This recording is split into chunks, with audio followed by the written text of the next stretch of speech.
নমস্কাৰ মোৰ চেনেললৈ আপোনালোকক স্বাগতম জনাইছোঁ। আজি এটা ভিডিঅ' বনাইছোঁ।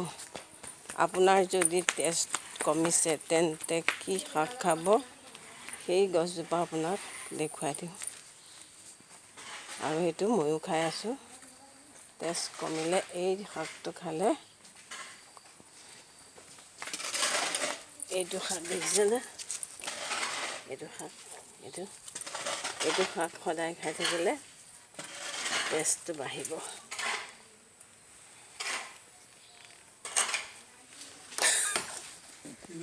ভিডিঅ' ইয়াৰ লগতে কামো কৰি আছোঁ। তাকো অকণমান দেখুৱাই দিলোঁ।